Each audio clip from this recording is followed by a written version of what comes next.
Welcome to Cartoonist Kayfabe. My name is Ed Piscor. I'm Jim Rugg.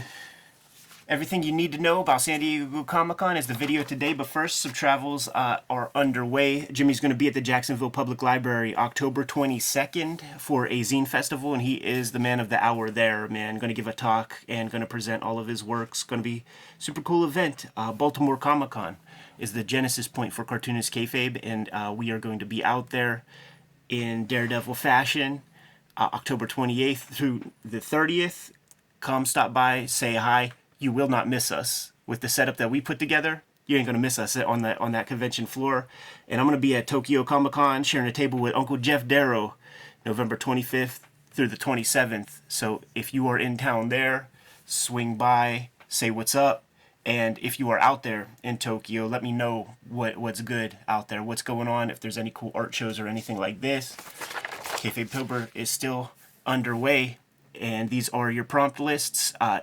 Saw thousands of images come through the past 2 weeks as of this recording session, and cannot wait to see how you guys stick the landing towards the very end of the month. Hashtag us, at us, tag us in images so that we see the stuff. We will share as much as possible. We've been traveling a little bit, so we weren't able to keep up on it every single day, but we're going to do our best. Vids are brought to you by the comic books that we make. The stuff I have out right now is Red Room Trigger Warnings, Red Room The Antisocial Network. Each of these books completely self-contained. Get them while they're hot. Murder on the Dark Web for Fun and Profit. Jimmy has Hulk Grand Design Monster and Madness, which is going to be getting a beautiful Treasury Edition format in early 2023. And the Street Angel Deadliest Girl Alive reprint, collecting all of the Image comics. Street Angel comics are it's out in source right now. Without further ado, Jimmy, there's a new book out by Fantagraphics. See you at San Diego Comic-Con. There was a video that we did. It was like a Kayfabe Weekly or something, and I presented that as like one of the things that I listened to. There was a Sirius XM oral history of San Diego Comic-Con hosted by Brink Stevens, and it was fucking incredible. You know, they got the guys. You know, they got Barry Alfonso, and they got, you know, Stan Sakai and Scott Shaw and Mark Avanier, all these dudes to add some weight and their own experience to this podcast. You know, 6-parter, something like that. I think it's Comic-Con Begins. Yeah, and the guys who put that together, Matthew Klickstein, like, that's the dude. So all of that work that he put into that podcast is collected here in book form. My big sort of complaint, it was a huge complaint, was that we didn't know who the fuck was talking. A lot of nerdy dudes. Yeah, well, like, it's like, we knew, right? I know what Mark Avanier sounds like, but does Joey Jerkoff, who's clicking through XM Sirius, does he know what Stan Sakai sounds like? Does it matter? I think it does, and I've listened to enough audiobooks of oral histories where it's like, you know, Bill Murray says, Chevy Chase says, doesn't get redundant. Obviously, that's taken care of here. But there's several books that sort of go through the history of San Diego Comic-Con. Here's a 40th anniversary book that I don't even know who put this out, but it came out through Chronicle, and it collects a bunch of ephemera and gives you like a cursory history of San Diego Comic-Con, you know, from the 70s on forward. The Ray Bradbury stuff is pretty funny. Some of these guys who would show up early on, I think Bradbury might have been one, but it also might have been Isaac Asimov. Their rate was very, very expensive, and one of them was like, you know, if it's a nonprofit, like, I can... Bradbury. Was it Bradbury? Yeah. Well, according to the podcast. Okay, cool. Yeah, I've been brushing up on it this week, so some of this stuff is fresh. Yeah, that's the origins of the nonprofit status of San Diego Comic-Con. And thank goodness for the comic book people that when you set up a nonprofit, there's a charter that's associated with it, and you have to abide by that charter, or else you don't have the tax exemption that is afforded to you by having a nonprofit, which is a long way for me to say that if that shit was for profit, there would be no space for Fantagraphics. There would be no space for Top Shelf or Drawn and Quarterly. They would be very happy to fill that area with some fucking with OnlyFans. .com, I was gonna say more Transformers promo. Very specifically, I remember like when we lost Dylan Williams. He was near the. I always thought of us as like 300, like the fucking Spartans, dude. Because it's Fantagraphics, Drawn and Quarterly, Top Shelf, and it's like little Bermuda's Triangle in the middle of that shit. And then there would be these like little little veins. It's the main artery. There's little veins to the side. Dylan Williams is right there. And we lost him. And he was there for a long time. And we lost him. That next year, Suicide Girls. Yeah. Is who took that space. And I was so fucking... It felt disrespectful, For sure. So, we're very happy that they're a nonprofit because they have to keep bringing... They have to allow that space for there to be some comic people, actually.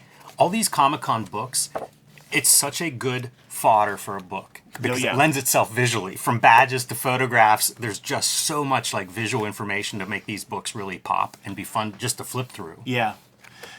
So I would say that this book is now obsolete thanks to the Fantagraphics book. But the Jackie Estrada book, I think she put it out through Kickstarter, is just an incredible tome to have. Because we don't know what everybody looks like. You know who the big ones look like. You know what Jack Kirby looks like. There's the man right there. Yeah, but I'll never get sick of looking at photos of him. Totally. Like whatever photos you've got of Jack Kirby, share them. Right. But it's fun to see. But did you ever know what C.C. Beck looked like? No, I didn't. I didn't. That's very true.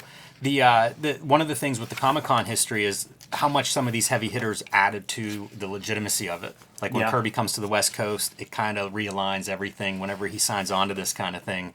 Like, you've got your Michael Jordan spokespersons, selling Comic-Con. Right.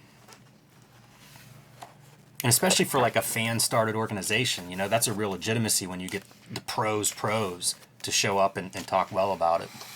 So you freshly listened to some of that Comic-Con documentary podcast. One of the questions that I always had was like, what's the tipping point? How did Hollywood sort of invade? And one of the illuminating things was that it always kind of was there. Yes. And it was based on maybe Star Trek fandom. And in that documentary, they sort of cite the fans as bringing that show back. Like the fact that it got syndication and the fact that there's like new Next Generation and shit. There were fan petitions, and a lot of that was spearheaded through the fandom of these specific Comic-Cons. Yeah, they talk about having, science fiction included in there in the beginning, which of course would pave the way for Star Trek and Star Trek fans to also show up at Comic-Con. Right. And it's in hindsight, it's really interesting how that stuff is played out. Yeah. For as much as Comic-Con has changed in a lot of ways, it was always built that way. Yeah. And then it started to get exploited more and more, like to those ends. Chuck Norris would show up early on, and then I think Ghostbusters received a lot of promotion through the early 1980s. So it was always there. Very forward thinking on the part of somebody like a Ghost Riders, whoever's promoting it. Yeah. Before that was the norm. I remember my first Comic-Con, and I can't remember the year exactly, probably early 2000s, and there was just a giant trailer, like a tractor trailer, just the trailer parked there, and it was like Transformers on the side of it. It might have been before they had done anything hardly, except they knew it was coming out in a couple years, so park a freaking trailer in the middle of the floor. I think my first year was Scott Pilgrim year, though that doesn't feel right. But I do remember seeing the imagery of just like that vinyl signage hanging off the side, like a skyscraper wrapped in an image of Michael Cera with the guitar bending over. Yeah, that makes sense. They would always decorate all the buildings with those gigantic prints, and I would sit there and look at them and think, like, is that $80,000 for that print? And if you get there the day before, it's like it's going up pretty much the day before Comic-Con opens, and if you're there Monday morning, it's down. Yeah, so, dude, we were just at this convention, and the second that the show wrapped up, they're breaking down tables. The second, like, I picked up my box as somebody came over and took that table, broke that shit right the fuck down. Yes.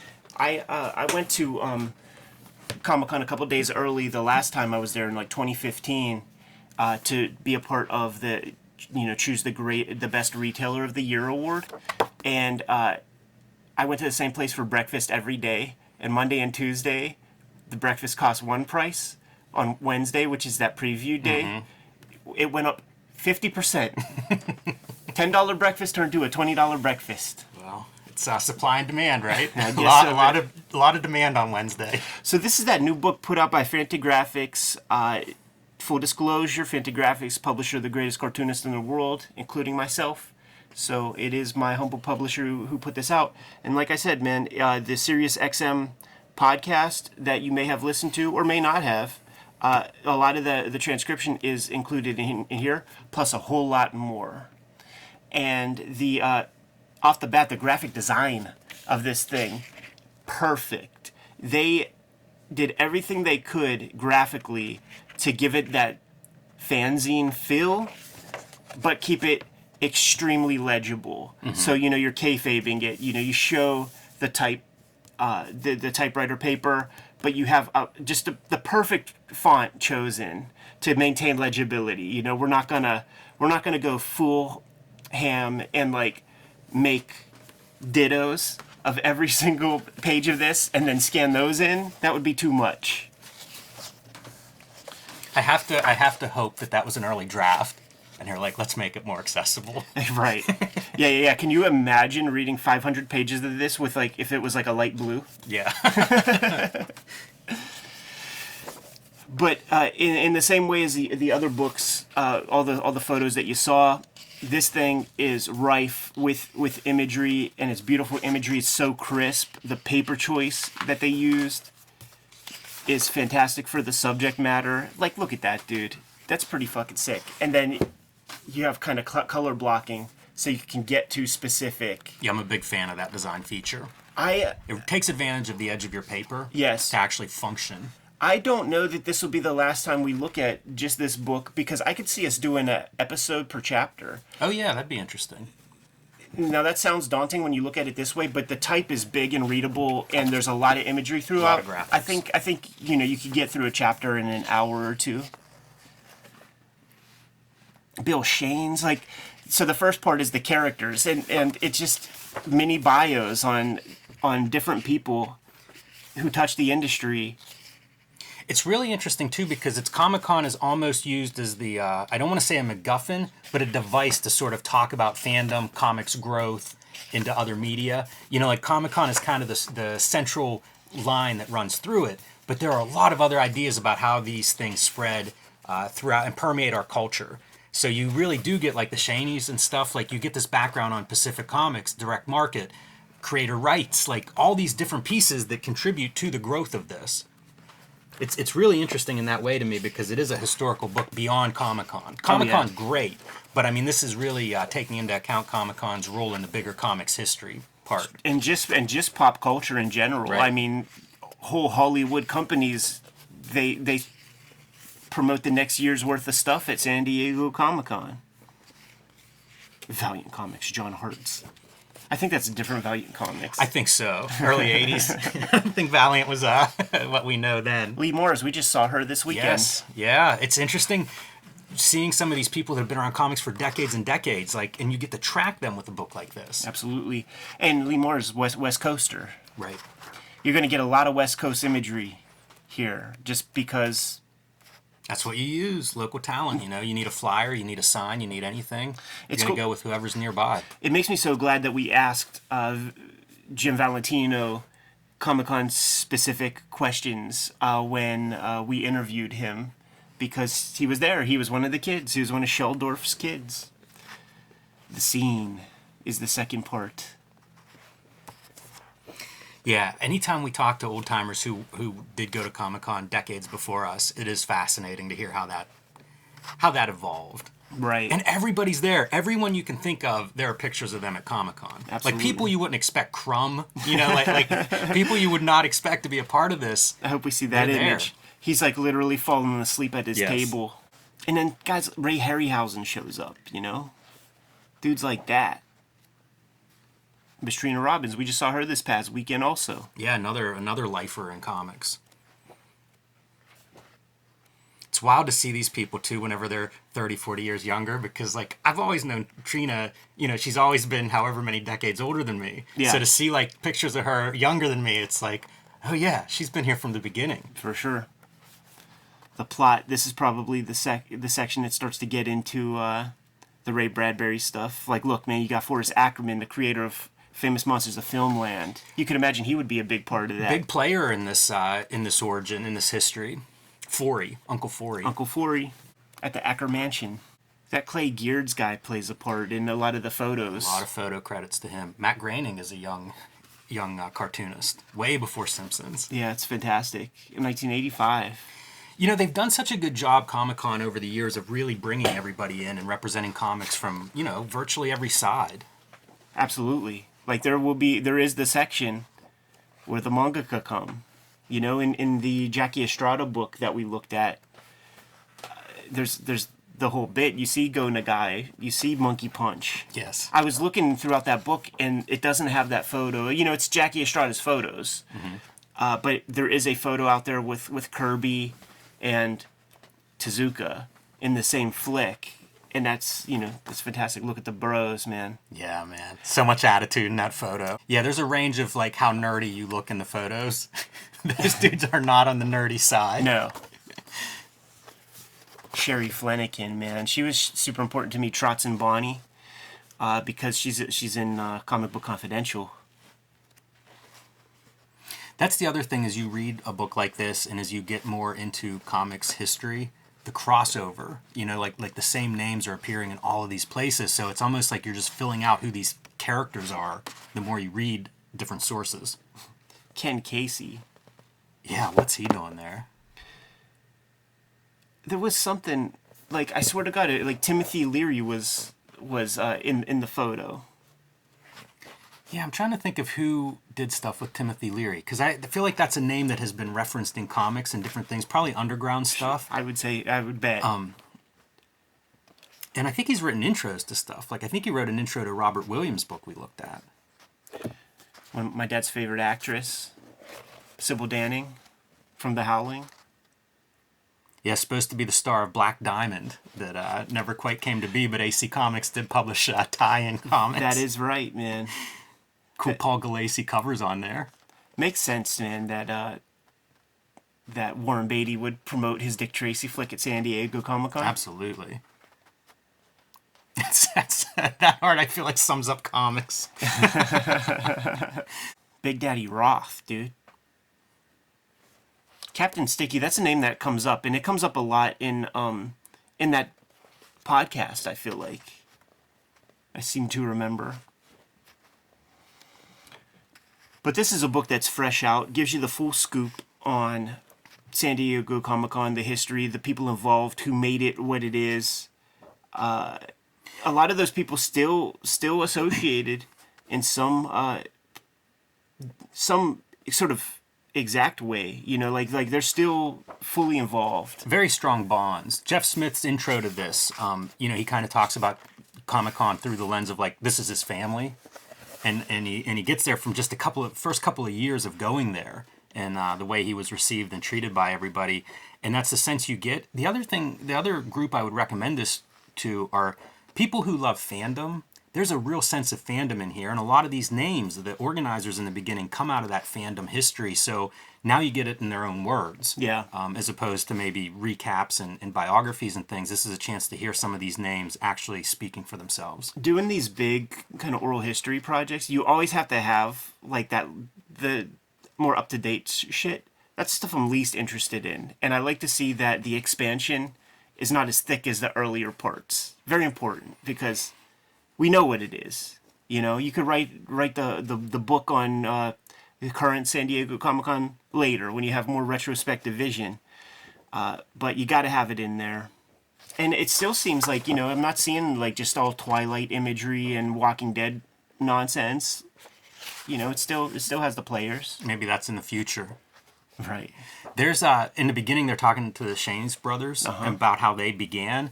And it started out, they bought like 900 comics off of somebody for $50. And it was like old 50s and 60s books, you know, would have been, I guess, guess in the 70s, maybe late 60s. And within a couple of years, they were doing hundreds of thousands of dollars of mail order out of their parents' house. Yeah. And open up their store while still in high school, where they had their classes loaded into the morning so they could then bike to their store and open it at noon each day. Yeah. That's the history that I love. For the early comic retailers, that's the move, man. I encourage everybody to check out Bob Beerbaum's posts on Facebook. And, you know, he would talk about going to these shows, flipping some comics. One of the recent posts. Yes, I just saw one. I bet I know what you're going to say about buying original art. $1,200, hundreds of $5 pages. Ditko Doctor Strange pages, complete stories. From Neil Adams, $5 a page. And he bought all that work. And they basically hitchhiked back home because they put in that investment. And they put all the money that they made at the convention to buy all this art. Barry Windsor Smith pops up in the comments. How did so-and-so get hold of Jack Kirby pages? That's the thing. Like, you read about, he lists like who he bought these pages from, and it's not Steve Ditko and it's not Jack Kirby. You know, it's some editorial people from Marvel. Like, there is that dark side of it, for sure. Yeah. But I don't know how you'd resist that artwork. You know, seeing Wally Woods and stuff like. And there's just not information out there right then. That's true. You know, like. They didn't know that they were complicit in stuff. And the way it works now, people shut their mouths about the fucking black market Jack Kirby pages and the black market Steve Ditko pages they have. Like, they don't show those off to just anyone. And a lot of coverage of that in here, because whenever Kirby was trying to get his artwork back and was embroiled in that mess with Marvel, San Diego Comic-Con was a battleground for it. Yeah. Because you had all the parties there, and you had people wearing the shirts, give Kirby his art back and stuff. So it's fun to think of Comic-Con with those moments, too. Yeah. You know, where it was a chance for everybody in the business to get together and talk about some of these issues. That's the fun part, too, is like there's a lot of fandom, but it's also professional industry get-together. Like, where else are all these people getting together? You need the appendix to be voluminous. Like, you could have fucked up the whole game, dude, if you didn't have a solid-ass appendix for this book. And I think they did things right. They really did. This is a book that I always wanted to exist. You know, going to a couple of San Diego Comic-Cons, it's never fun enough a program to participate in for me to invest $1. So it's always nice when they invite me out as a guest. But it's so important to the history of comics, to where things have grown. And I had so many questions. Those questions are answered in that podcast, in this book, and some of these other documents that we have from people who were there, who could kind of tell the tale. This is a really great bookend, man, because at the very beginning you get young Forrest Ackerman, and then you get the old Ackermansion in the back. That's a smart move. Yes. Reminiscent of that Kirby King of Comics, where you see him drawn at the table in the inside end papers, and then you see the table at the back of the book. Fucking wild guy, man. So there it is, dude. See you at San Diego. Transcription of the Sirius XM podcast series with lots more information. The geeks have won, Jim. Oh, yeah. The geeks have won. It's a good time to be alive, if you're one of us. Good to go? I am. Kayfabers, like, follow, subscribe to the YouTube channel, hit the bell. We'll notify you when new vids are available. Jimmy, tell the people what's out there, man. Street Angel Deadliest Girl Alive is back in print from Image Comics. 8 complete full-color stories. Pick that up wherever you get your comics. And Hulk Grand Design Monster Madness. These 2 issues are available in comic shops now, and the oversized collection will be out in stores in January. So pre-order that if you haven't already. It'll help Marvel know that we want more Grand Designs out there, and I don't want to be the last Grand Design. So pre-order that one today, and join me on patreon.com/JimRugg, where you can see a lot more of my art and comics and download some of my out-of-print zines and mini-comics. Red Room Trigger Warnings and Red Room The Antisocial Network are out there in stores as we speak. Murder on the Dark Web for Fun and Profit is the name of the game. Every issue completely self-contained. Each of these books collects 4 issues. Each book reasonably self-contained with 60 to 70 pages of extra material. I'm serializing new Red Room comics on my Patreon. $3 gets you the archive there. Includes all of this stuff, plus the new material that'll see the light of day in 2023. Just $3. Hit up my link tree in the description below. You'll be able to get to all of these links What else do we have out there, Jimmy? Subscribe to the Cartoonist Kayfabe newsletter at the links below this video. You can also find Cartoonist Kayfabe t-shirts, merchandise, fanny packs, and more at our spread shop at the links below this video. Another great way to support the Cartoonist Kayfabe channel. Given those marching orders, we'll be on our way. Make more comics.